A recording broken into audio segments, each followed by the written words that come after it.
Monsieur le préfet, monsieur le président du conseil régional, monsieur Xavier Bertrand, mon cher Xavier, monsieur le représentant de madame le maire, Martine Aubry, mon cher Franck, monsieur Jean-Pierre Elkabbach, mon cher Chaim, grand rabbin de France, et vous tous, mesdames et messieurs, et mes amis. Votre ville natale, Oran, vous nomme citoyen d'honneur depuis, puis en 2016, vous êtes décoré des insignes d'officier de l'ordre tunisien du mérite. En retraçant votre parcours de vie, que diriez-vous aux petits garçons d'Oran qui regardent le monde depuis la terrasse familiale de son appartement au 5e étage de la rue Bosquet à Oran? Quels conseils lui donneriez-vous? Mes amis, monsieur Elkabbach, monsieur le grand rabbin de France, quel que soit l'endroit où nous naissons, le lieu d'où l'on vient, le pays, la région, la ville, le quartier, une ville, ça nous façonne. Et comme vous le dites, monsieur Elkabbach, Oran a façonné vos inspirations, votre sens de la justice et surtout de l'injustice. Enfants, nous nous imprégnons de ses cultures, de son identité, de ses parfums. Oran, la ville où nous sommes tous les trois originaires, celle qui a été définie par Albert Camus dans son livre La Peste, comme la ville qui tourne le dos à la mer. La force de ces rencontres, outre le fait de découvrir ou redécouvrir un parcours de vie, c'est celle de tous nous rassembler et de partager ce moment ensemble, quelle que soit notre culture, nos convictions. C'est pour cela, mes chers amis, merci à tous d'être présents. Monsieur Elkabbach, merci de nous faire l'honneur de partager votre expérience. Monsieur le grand rabbin de France, merci à nouveau d'avoir accepté notre invitation. À présent, je vous laisse la parole. Merci. Guy nous a parlé de Oran et pourtant vous expliquez dans le livre que vous avez voulu fuir Oran. Vous avez donc voulu fuir Oran et en même temps vous avez été fait citoyen d'honneur de la ville d'Oran et Oran est très présent. Alors comment se situe Oran dans votre vie?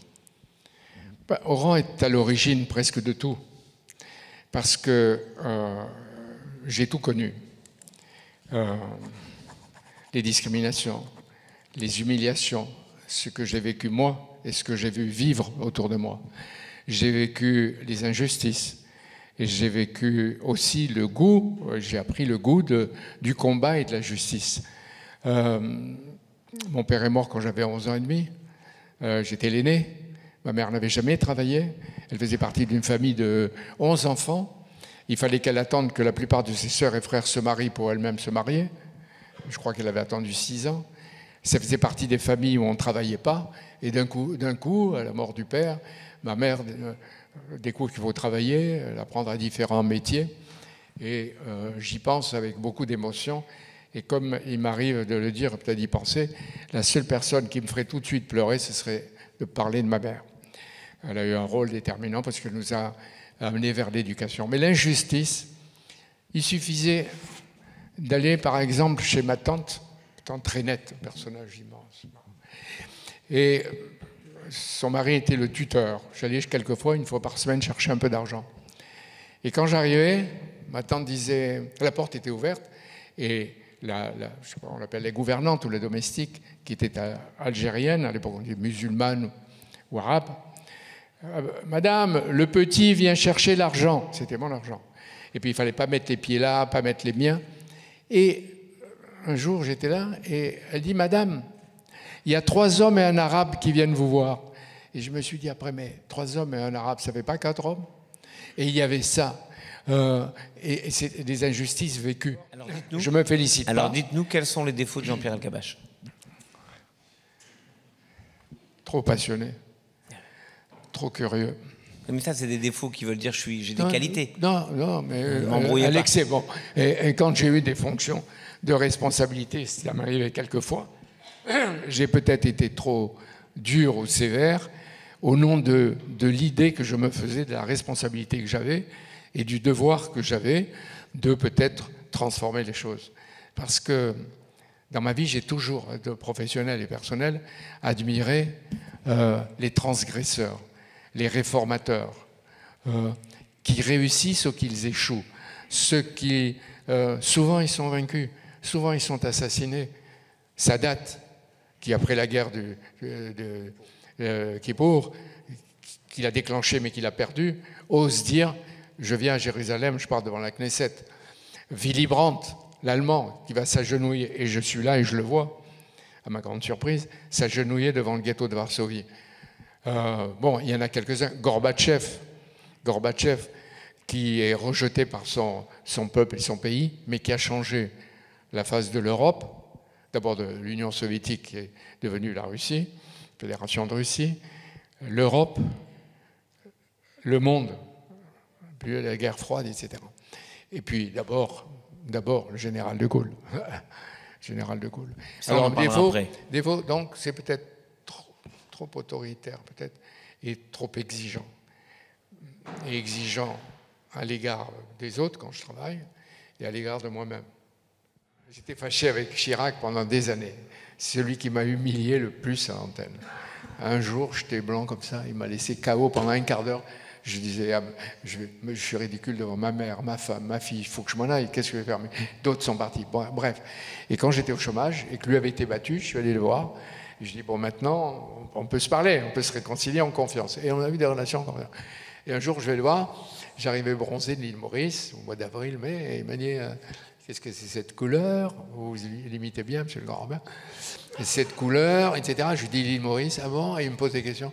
Combien d'heures de voyage? Le téléphone fonctionne? Ouais, bon, je raconte.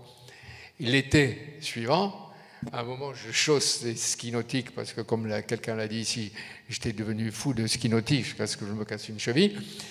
Et j'entends derrière moi, Jean-Pierre, Jean-Pierre. Je dis, je connais cette voix. Je me retourne, c'était Chirac et sa femme en pédalo. Et Bernadette, les deux.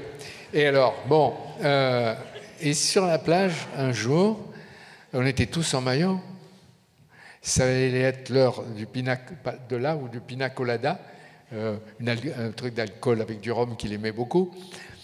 Et moi, il me donnait le verre, je le jetais en cachette dans le sable. Et à un moment, il y a un type qui me fait un signe, lui aussi en short. Il me dit, vous connaissez M. Chirac? Est-ce que vous pouvez me le présenter? Je dis, oui, présentez-le. Je vais voir Jacques Chirac. Et je dis, M. Chirac, celui-là, là, il veut vous voir, il veut vous parler, vous dire des choses gentilles. Ah non, je suis en vacances, laissez-moi tranquille, je ne veux pas en entendre parler. Et sa femme lui dit la phrase que je suis retenue, mais voyons Jacques, il est peut-être des nôtres. Alors, vous ne l'avez pas écrit dans le livre. Pas tout, je ne peux pas tout dire. Oui, je crois. Et alors, Chirac lui dit, allez me le chercher. On est tous debout en short. Et le type, il arrive et lui dit, Monsieur Chirac, j'ai vu, je crois que c'est Paris Match ou le Figaro Magazine, la photo de votre bureau magnifique. Je vous félicite d'abord pour ce que vous avez fait comme Premier ministre. Il le flatte. Et Chirac, je le sens impatient. Il dit, bon alors, et le type dit, je voulais remercier parce que vous avez mon livre sur votre bureau. Chirac le regarde et il dit, mais livre? Je crois que vous ne connaissez pas, vous avez vraiment vu mon bureau? Il n'y a pas de livre sur mon bureau. Et il se met à l'engueuler, il dit, il n'y a pas de livre. L'autre revient, il dit, oui, vous avez mon livre. Non. Et alors Chirac dit, écoutez, j'ai qu'un livre sur le bureau. Un beau livre. C'est le livre de Jacques Kershage. Il dit, c'est moi. Permettez, pour les jeunes, parce que le livre, je l'ai fait aussi pour les jeunes, de différents endroits, les jeunes juifs, les jeunes des banlieues, etc. J'aurais dit, tout est possible. Même les rêves et les ambitions les plus inespérées peuvent se réaliser. Et je citais tout à l'heure Shimon Peres, j'en suis convaincu. Nicolas Avril, que j'ai connu en la faisant descendre d'un bus par hasard, etc. Elle dit, il faut savoir descendre de l'autobus ou du bus.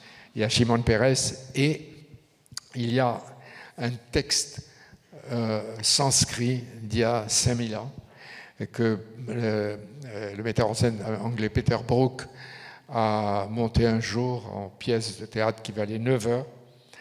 C'est deux frères qui se disputent avec des armées. Et il y en a un qui est battu, qui est en haillons, toute la troupe a été décimée. Il marche, c'est fini, il marche dans la jungle, tout seul.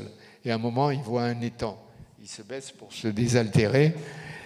Et il entend une voix qui lui dit « Qu'est-ce que tu vois au fond de l'étang ?» Il regarde. Regarde bien. Au fond de l'étang, tiens ta victoire prochaine.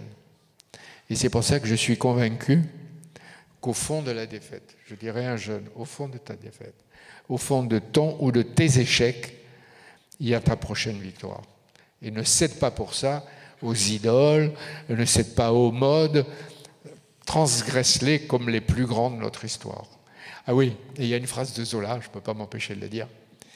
Il dit « France, sois grande, sois la grande France que je connais.